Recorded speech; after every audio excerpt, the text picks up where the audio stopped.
Good evening, everyone. I'm David Johnson, Transform Ed Consulting. And Mosadi, how are you today? I'm doing amazing. How are you? I'm doing good too. She's our guest this evening, Mosadi. And I am representing Transform Ed Consulting. And without my dear friend and colleague, Cassandra Williams, we wouldn't be here this evening. So shout out to my friend Cassandra. Mosadi, where are you in the world? I was about to say beautiful Houston, Texas, but it's not so beautiful right right now. It's really cold and a little rainy, but we're here. Yes, I'm in Houston. Well, I'm in San Antonio, and this must be a Texas thing. We're getting that cold as well. I think it's going to be 22 degrees here tonight. Yeah, I think it's supposed to be about 26 or so Yeah, here. very Hmm. unusual for Texas. Yeah. Yeah. Well, let me read your bio. Mosadi Okay. Porter, EDD, Houston, Texas, has been a facet in higher education for over 25 years and is now serving as a mental health professional.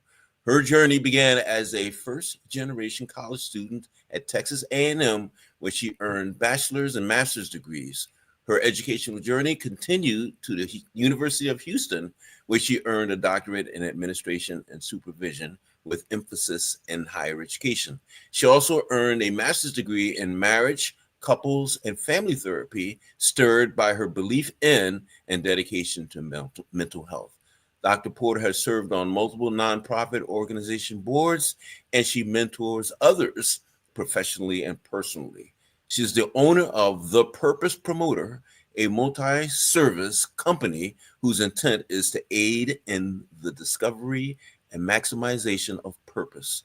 She is a two-time published author with a third manuscript on the way, and she is an editor with several books in print. You've done a lot of things.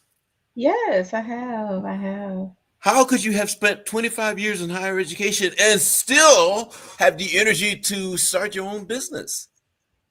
Well, when you are walking in purpose, you find an energy that you didn't know you have. And for me, my faith is extremely important to me. And so that also let me know that there were things that were on the inside of me that I would be I would be doing the world a disservice if I kept those things to myself.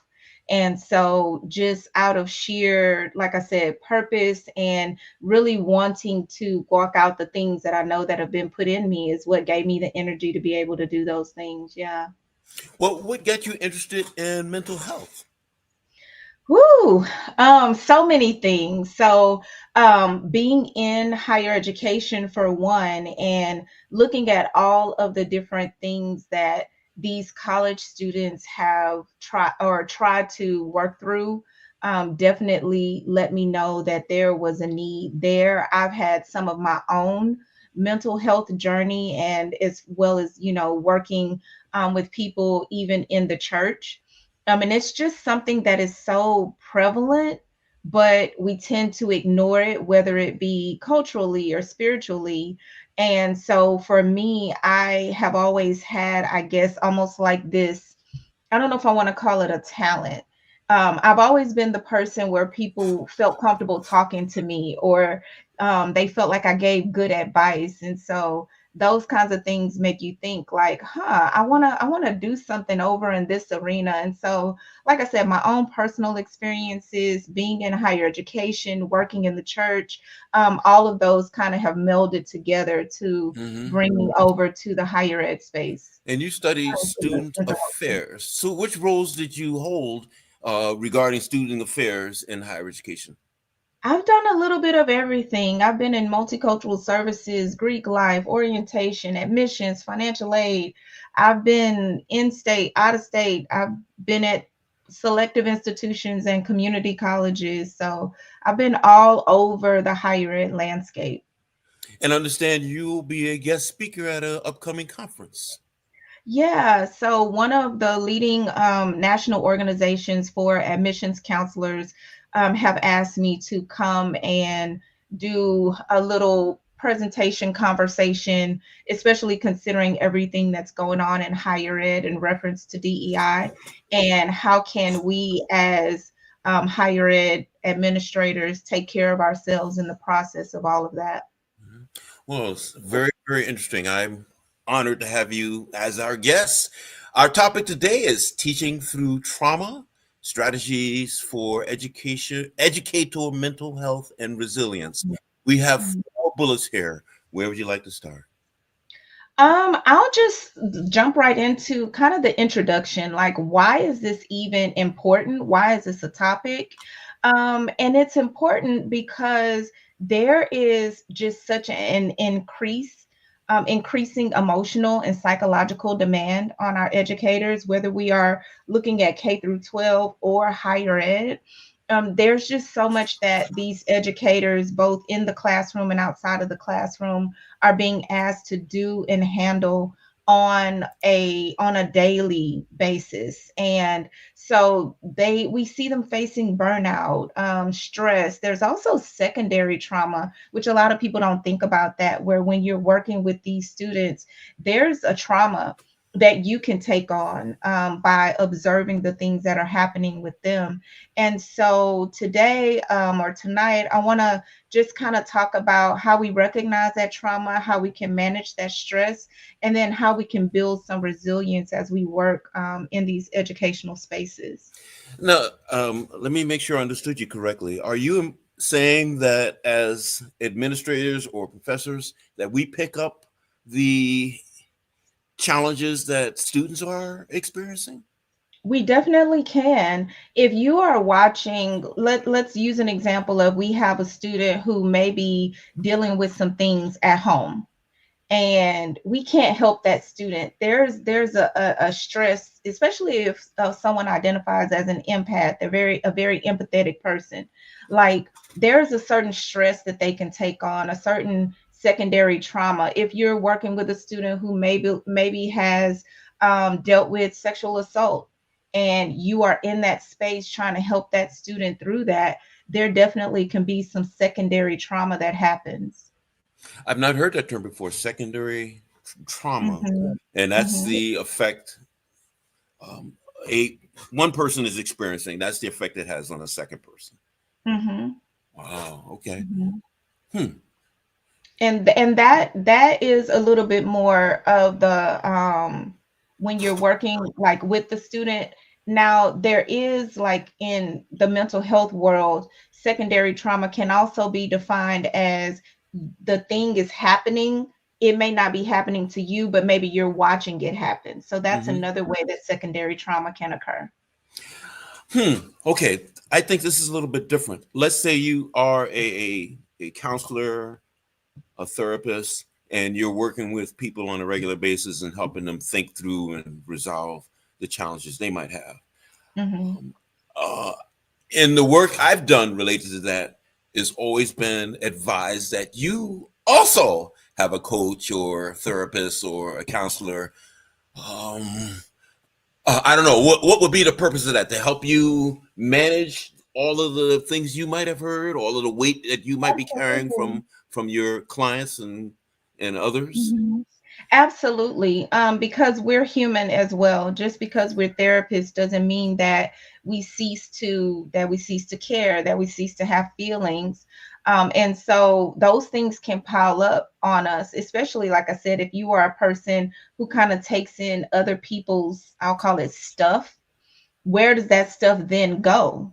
Right? So, yes, there are certain exercises we can do. There's breathing, there's other things that we can do.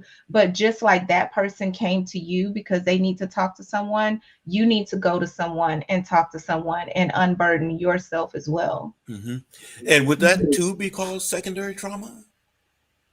Would what part be called secondary trauma? When you, as a therapist, are empathic toward the clients and students that you might Mhm. see. Yeah, it absolutely could be. If someone is coming into, your office, and they are relaying something that is, you know, violent, Hmm. or that is some type of assault, yes, you can take that on, and you can feel that, and that is secondary trauma. Hmm. Mhm. Let me let me say something that I got from one of my professors from years and years ago. Mhm. He would say, "Watch whose back the monkey is on. Watch whose back the monkey is on. Mhm. And that is absolutely true. Someone comes to you with a problem, they're trying to get the monkey off their backs and onto Mhm. yours. Mhm. So, is that a concern if you are a therapist? Is that a concern when you are coaching or working with clients that they're getting the monkey off their backs and onto yours? I wouldn't consider it a concern because when you go into this line of work, you understand what you're doing. It's almost like a firefighter, right? When they become a firefighter, they go through the training, they know that at some point they're going to have to run into a fire. Well, that's the same thing as, a teacher, a therapist. Like at some point, we know that we're going to have to take on something heavy.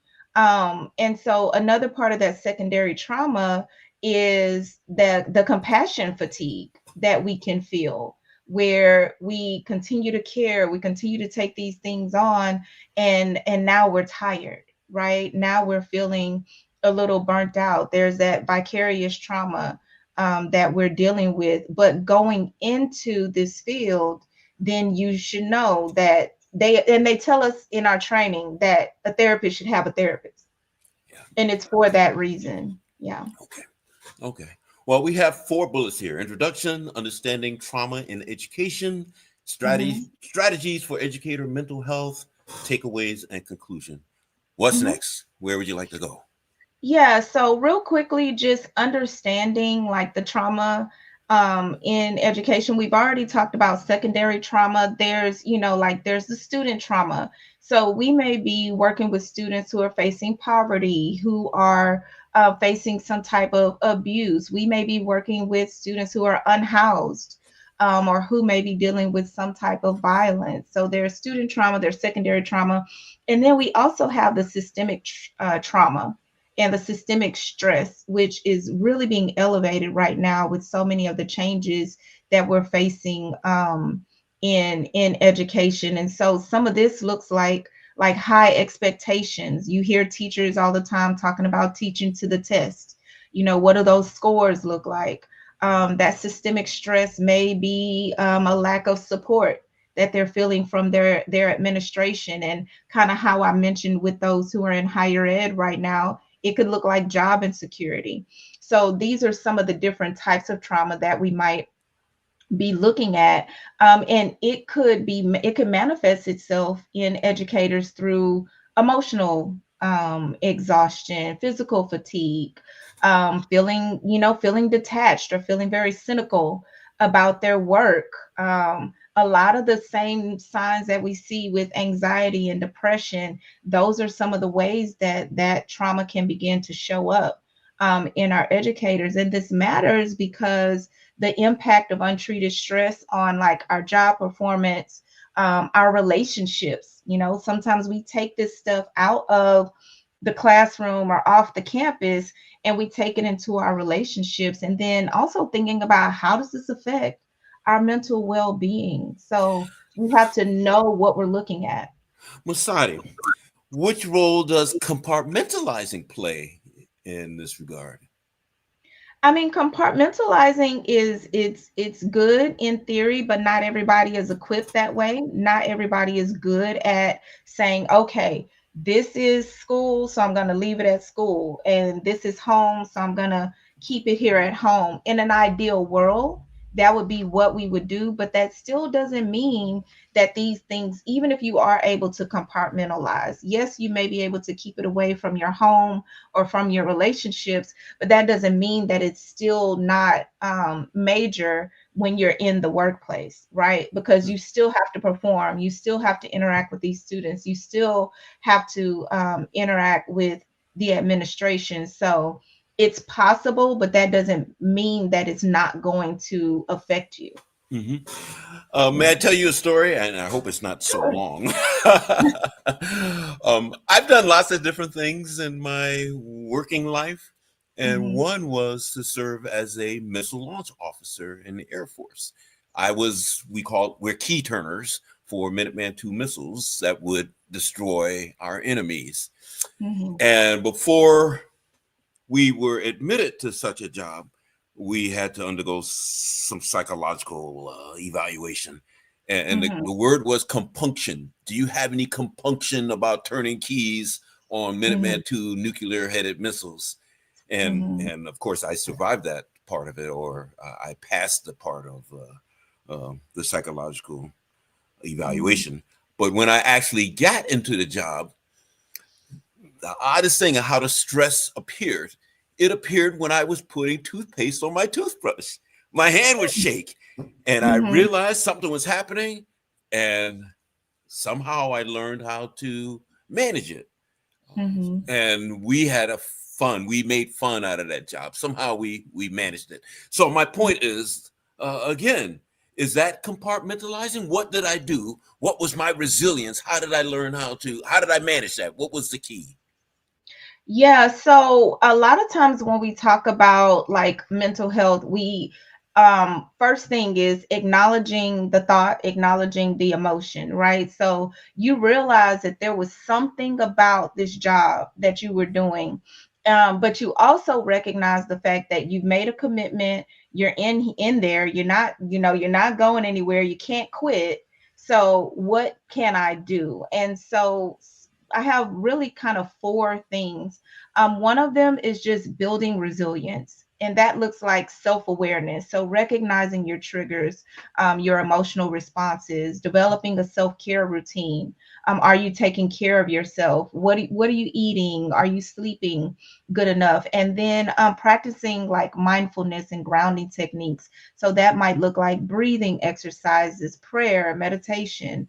And then the second thing is creating healthy boundaries.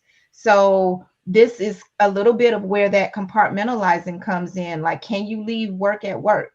Can you avoid that emotional carryover from work to home or to your personal life? Creating healthy boundaries also looks like saying no to extra responsibilities if you can, and then finding ways to disconnect like after a stressful day. The third strategy is like, where are your support systems, your professional help? Because we're human, everybody needs to be able to talk to somebody, and your peer support is extremely important. And then, definitely seeking professional counseling if you can. And if you can advocate for any kind of systemic change, like, does your institution give you mental health days? Is there a policy for self care? And then, can you institute any strategies to reduce your emotional load? So that's, doing some psychoeducation, learning about how your body responds, setting some realistic expectations, right? And one thing I always like to talk to people about is the fact that like your body keeps the score. So there's a book and a theory that talks about the body keeping the score. So often we go into these places, of course we're the teacher, we're the administrator, etc., but again, we're human, we're people that are coming in with our own stuff. And let's say that I'm a person who maybe didn't have the best upbringing, right? And maybe I was abused at home, but now I'm sitting across from a student who is relaying this to me. That could trigger me, right? That could make me feel and bring up some things for me that maybe I haven't thought about in a long time. But that moment is not the moment for me to say to the student, yeah, me too. No, that, that moment is about the student. But then I've got to pay attention to me and Mhm, say, you know what? That brought up some things for me. I need to mhm. talk to somebody. I need to breathe. I need to, whatever it is I need to do to self regulate. Well, where should we go now? Understanding trauma and education. Um, I know we're talking about teaching, but so much of what I'm reading now addresses mental health issues of students. So, could you Mhm. talk a little bit more about understanding trauma in education? Yeah, so our students are dealing with a lot. And I think we all around that age deal with a lot. Some of it is just simply growing up, right? But we are dealing with students who are in an age of, technology, where social media, I mean, research is showing us that social media needs to be limited because it is affecting the mental health of our children, our students, as such a huge in such a huge way. And so, we have cyberbullying, we have, students who are feeling low self-esteem and things about their body because, of all these images that they're seeing on social media. And so just we are dealing with a contingent of students who they have a lot. And so how can we, and when I say educators, I'm using it as an umbrella term for, all of us, whether we are working in the cafeteria, whether we are, in the classroom, an administrator, a counselor, whoever we are. If we are working with students, I'm considering you an educator. How can we rally around these students and work with them in a way that isn't overstepping our boundaries, because there still should be boundaries, but giving them and equipping them with the tools that they need to hopefully get through this journey a little bit more unscathed than Unscathed. they could have been. Yeah. Strategies for educator mental health. Hmm. I think we Yeah. So touched a lot of that we already. did. We Hmm. did. So that was the building the resilience, creating those healthy boundaries, making sure that there's a support system, and then, trying to reduce that emotional load. Those are the strategies. Hmm. Um, may I go somewhere somewhat related to that, combined Sure. with students? Um, you talked about the issues, if I may use that term, that Hmm. students bring with them to class, whether Hmm. it's kindergarten through eighth grade or higher education. We Hmm. bring things with us wherever we go. Yeah. For some, there's an even higher expectation that they mentor or carry the weight of other students. For example, Yeah. if you're a first generation Yeah. administrator, for example, and Hmm. now you have first generation students coming to you and Hmm. expecting, maybe not even not are verbalizing it, but that you have somewhat of a responsibility to help that student. Yeah. So you wind up being in a more stressful situation than others who did not have that life experience. What do Hmm. you say to those people?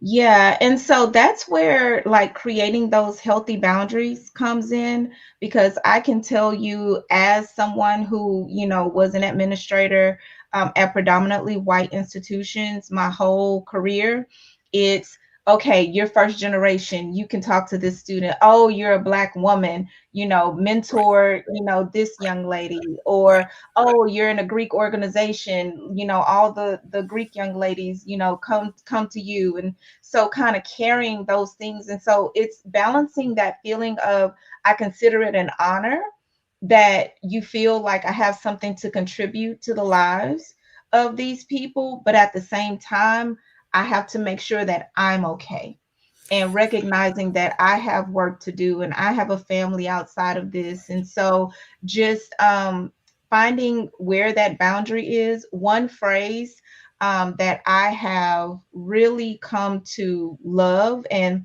my best friend could tell you this, is having the capacity. We will talk about, do I have the capacity to have this conversation right now? Do I have the capacity to take on this, job? And the other part of that is being honest with yourself. If you don't, say you don't. And if those people respect you and they really honor you, then they will respect that. And maybe it's not a no, maybe it's a not right now. But that's part of drawing those healthy boundaries. Hmm. I remember And the day when I learned that no was a complete sentence. no period, and I don't have to give you an explanation. Oh, it was so freeing. It was great. Yeah, I was just about to say I'm sure we know people, and I might have done it myself, where students call you at home, or they write you emails in the middle of the night, and you feel the pressure of Obligated. having to respond. Uh, Because you don't want to let them down because you know that they need you. right. But if I have poured out everything and I don't have anything, then I'm really no good to you anyway. Hmm. Which reminds me of the term we say recreation, but another way of saying it is recreation, that we must recreate and fill our own cups Mhm, before we mhm, can help someone else. mhm. Okay. All right. We're getting close to the last minute here. So, our Yeah. last topic is takeaways and conclusions. What would be the takeaways and conclusion that we would Mhm. make from our conversation? Yeah, so the biggest takeaways are, as I've said a couple of times, establishing some healthy boundaries, making sure that you are engaging in self care, whatever that looks like for you. Don't let somebody tell you, oh, here's what you should do. What works for you? That could be journaling, that could be deep breathing, that could be sleeping, because rest is a ministry. And then seek help if you need help. Don't be ashamed to seek help, and then just be reminded that you're not alone. You're not alone in this. Now, how do you know when you need help? For example, I gave the example of my hand shaking when I was putting the toothpaste on the Mhm, toothbrush. mhm. How would someone know that he or she needs help? If you are straying away from your norm, so if you don't usually get headaches, but now you're getting headaches frequently, if you're having, heart palpitations, or you're experiencing, upset stomachs and nausea and things like that, a lot of those are signs of like anxiety building. If you are having trouble falling asleep, staying asleep, or waking up, experiencing extreme fatigue, if your body is doing different things, because a lot of times our bodies will tell us even when our minds don't, because our minds will tell us, especially if we're high performing people, our minds will tell us, oh, you're fine, you're fine, you're fine, but your body will start to tell on you. So pay attention to what your body is doing. Pay attention to your thoughts. And I even say pay attention to your spirit for those who are in tune with their spirits. If your spirit is saying, something's not right, then I would say, go to your support systems, get checked out. Okay, that was one of the next questions I was going to ask. Do you think that we should, or would you recommend that we debrief with someone on a regular basis? I absolutely believe that, whether it is, a close friend, a family member, if you feel like, I don't really want to talk to them. And it's not that you don't trust your loved ones, but being able to talk to somebody where you can speak freely without having to monitor like what you're saying and how you're saying it, Hmm. that definitely can be helpful. Hmm. Now, Mhm. in your bullets, you had takeaways, and we did Yeah, talk about the takeaways, we but let's did. speak about specifically the call to action. What do you want people to do with this information? So, with this information, I want you to take care of yourself.